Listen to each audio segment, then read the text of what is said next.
I stood on the graduation stage, lights blinding, applause echoing, and 3 empty seats burning in the crowd. My phone buzzed once. No congratulations, no apology. My parents skipped my graduation to calm my sister's latest meltdown. In that moment, I understood something terrifying. Love in my family came with conditions. I smiled for pictures, walked back to my seat alone, and folded my gown that night in complete silence. I didn't argue. I didn't confront anyone. Instead, I made a quiet decision. It felt small, almost invisible. I didn't know then that this single choice would later uncover secrets and leave my parents desperate for answers. My name is Riley Carter, and for most of my life, I was known as the easy one, the strong one, the daughter who never asked for much. I grew up in a quiet suburb outside Detroit, in a house that looked peaceful from the outside. A neatly trimmed lawn, family photos lining the entryway, a dining table polished every Sunday.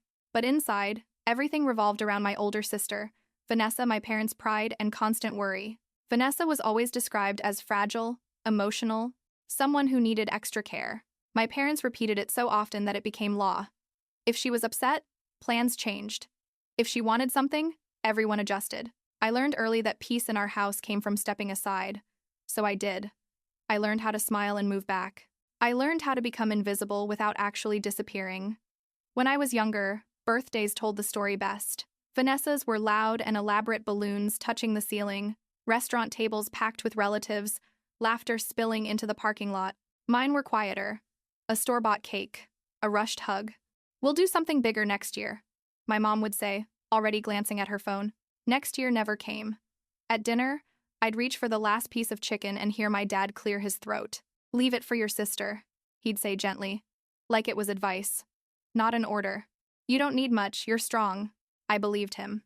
I believed that being strong meant asking for less. School became my escape. I worked hard not because I wanted praise, but because achievement felt like proof that I mattered. When I brought home awards, my parents nodded like it was expected. "That's great, Riley," my mom would say, already turning to ask Vanessa how her day went. When Vanessa struggled, everything else stopped. Still, I held on to one quiet hope: graduation. I told myself that moment would be different. 4 years of late nights, part-time jobs, and constant stress surely earned me a place in their attention. I imagined them in the crowd, my mom crying, my dad clapping too loudly. I imagined being chosen, just once. That hope is what made the empty seats hurt so deeply. And standing there, smiling for strangers, I didn't just feel abandoned. I felt foolish for believing anything would change. The truth is, the cancellation didn't come out of nowhere.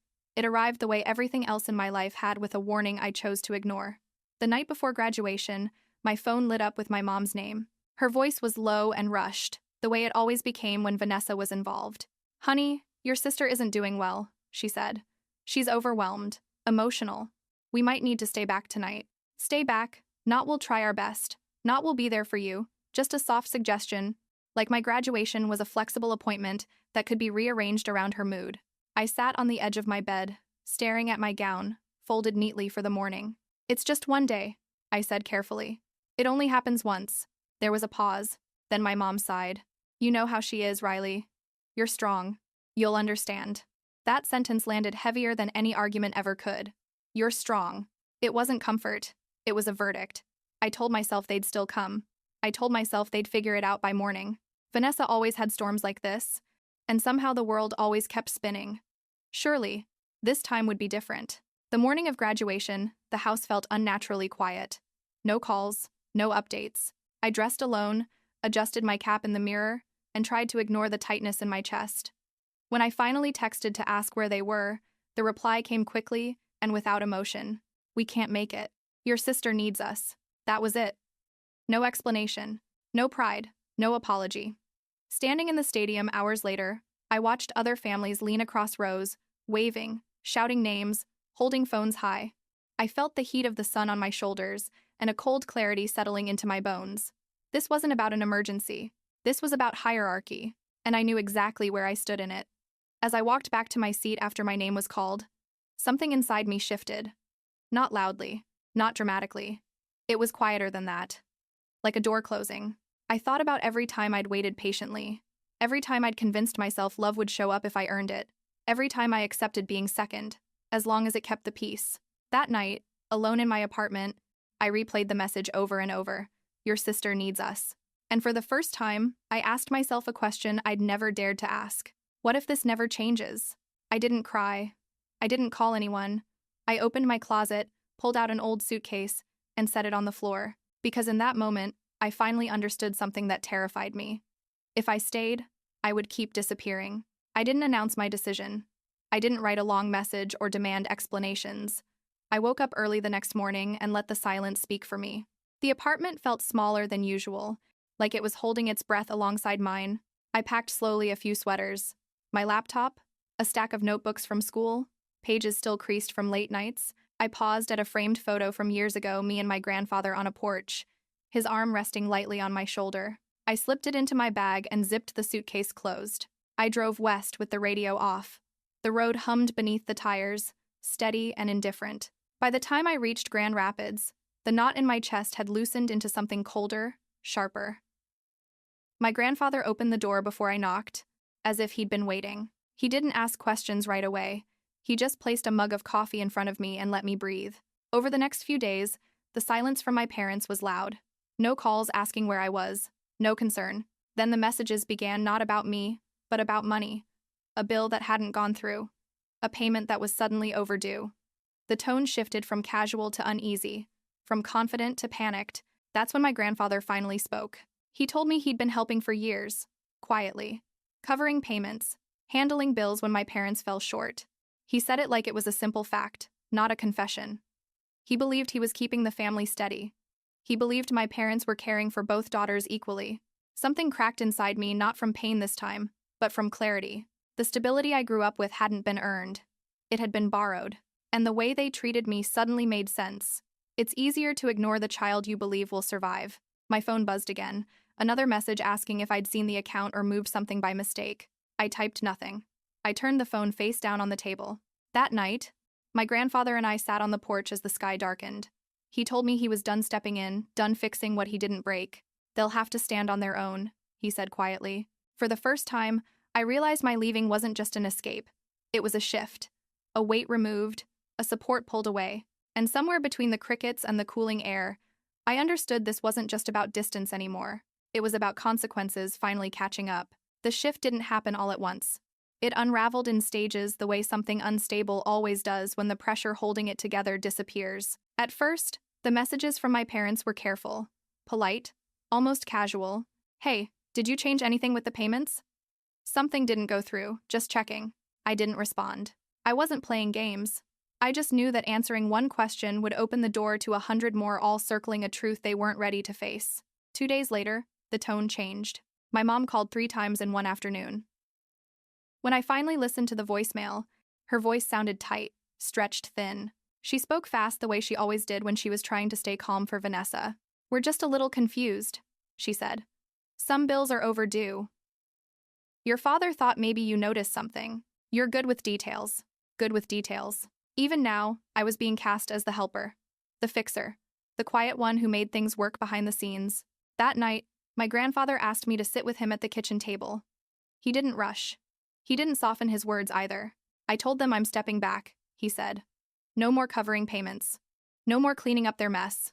I stared at the grain of the wood, the way the light caught the worn edges. They're going to panic. He nodded once. They already are. The panic hit faster than I expected. By the end of the week, my dad showed up at my grandfather's house without warning. He stood on the porch, hands shoved deep into his pockets, jaw tight. He looked smaller somehow, less sure of himself. We need to talk, he said. I didn't invite him in. We stayed right there, the door open behind me, the late afternoon air heavy and unmoving. What's going on? He asked, though his eyes already knew. Things are falling apart. We're behind on everything. I waited. I needed to hear what he'd say next. He exhaled sharply. Your sister's been having a hard time. You know that. We never meant to hurt you. There it was. The familiar script. Explanation without responsibility. You didn't miss a meeting, I said quietly. His face tightened. That again? We said we'd celebrate later. Something steady settled in my chest. Not anger, not sadness, just certainty. You always say later, he scoffed, shaking his head. You're being dramatic. Families make sacrifices. For who? I asked. The question hung between us. He didn't answer. That evening, Vanessa made sure her voice was heard. She showed up where she knew I couldn't avoid her, outside the campus library, just as students were pouring out for the day. Her hair was perfectly styled, her expression already arranged for an audience. "You really did this," she said loudly, folding her arms. "Mom's a wreck. Dad doesn't sleep. And it's because of you." People slowed, watched. I didn't look away. "Because I moved out? Because you abandoned us," she snapped. "You knew they depended on that support. You knew how fragile things were." Fragile. That word again. Always used to protect her. Never used for me. "You skipped my graduation," I said evenly. "That was your choice." Her eyes flashed. I needed them. I was falling apart. "And I wasn't?" I asked. She laughed, sharp and dismissive. "You're always fine. You've always been fine." Something inside me clicked into place. "That's the lie you've been living off," she shot back, voice rising. "You're selfish. You couldn't just wait. You had to make this about you." I stepped closer, lowering my voice so only she could hear. "I made it about reality. You're an adult. So am I. And I'm done paying for your comfort." She stared at me, stunned. Not because I was cruel, but because I wasn't bending. A few students lingered nearby, pretending not to listen. Vanessa noticed. Her expression shifted, smoothing into something wounded. "You're tearing this family apart," she said louder now. "You'll regret this." I didn't raise my voice. If the family falls apart because one person stopped carrying it, then it was never strong to begin with. She opened her mouth, then closed it. For the first time, she had no script. The final confrontation came that weekend. My parents called a family talk at the house in Detroit. I agreed to go, but only because my grandfather insisted on coming with me, not to rescue, but to witness. The living room looked the same. Framed photos, neatly arranged furniture, the illusion of order. My mom started crying before anyone even sat down. "We don't understand why you're doing this," she said. "After everything we've done for you." I glanced at my grandfather. He stayed silent, watching. "You didn't come to my graduation," I said. "You didn't even apologize." My dad slammed his hand against the arm of the couch. "Because we were dealing with a crisis. A tantrum," I corrected. "That you chose over me." Vanessa scoffed. "You're exaggerating." "No," my grandfather said calmly, speaking for the first time. The room went still. "She's finally telling the truth." They turned toward him, startled. "I've been covering your payments for years," he continued. "I believed I was helping both of my granddaughters. What I see now is that I was enabling favoritism." My mom's face drained of color. "Dad, you don't understand." "I understand perfectly," he said. "You took her strength for granted. You used it as permission to neglect her." My dad stood up. "So what? You're just cutting us off? Letting everything fall apart?" My grandfather's voice stayed calm. "I'm letting you face the consequences of your choices." The room erupted, accusations, defensiveness. Vanessa crying loudly now, demanding to know how she was supposed to cope. I waited until the noise burned itself out. "I'm not here to negotiate," I said. "I'm here to be clear." They looked at me. "I didn't leave to punish you," I continued. "I left because staying was destroying me. I won't move back. I won't fix things for you. And I won't be guilted into carrying what was never mine to hold." My mom whispered, "So you're choosing this over your family?" I met her eyes. "I'm choosing myself for the first time." Silence fell heavy and final. As we walked out, I didn't feel victorious. I felt free. Behind us, the perfect picture cracked, and this time, I didn't turn around to save it. The fallout didn't explode. It eroded. Over the next few weeks, the messages slowed, then stopped. Panic gave way to exhaustion. Bills stacked up. Plans were quietly canceled. Neighbors who once waved now looked away. Vanessa's crises no longer drew an audience. Without someone smoothing everything over, they lost their power. I stayed in Grand Rapids. Life became smaller and steadier. Mornings with coffee and quiet. Evenings with notebooks, spread across the table.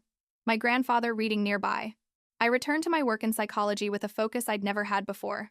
For the first time, I wasn't trying to prove I deserved a seat at anyone's table. I already had one.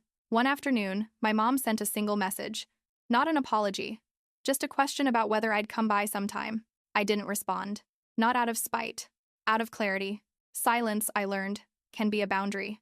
My grandfather never said "I told you so." He didn't need to. He just smiled when he saw me breathe easier, laugh more freely, sleep through the night. "You did the right thing," he said once. Even when it was hard. He was right. The justice wasn't loud. It wasn't cruel. It was simple. The life they built on imbalance couldn't stand once I stopped holding it up. And in the quiet that followed, I finally felt something I'd never known before: peace. Walking away didn't make me heartless. It made me whole. I learned that self-respect isn't betrayal, and silence isn't weakness. Sometimes the bravest thing you can do is stop shrinking for people who never plan to grow with you. If this story felt familiar, if you've ever been pushed aside in your own family, know this: you're not alone. Share your story in the comments. And if you want to hear more real family drama like this, hit subscribe so you don't miss the next one.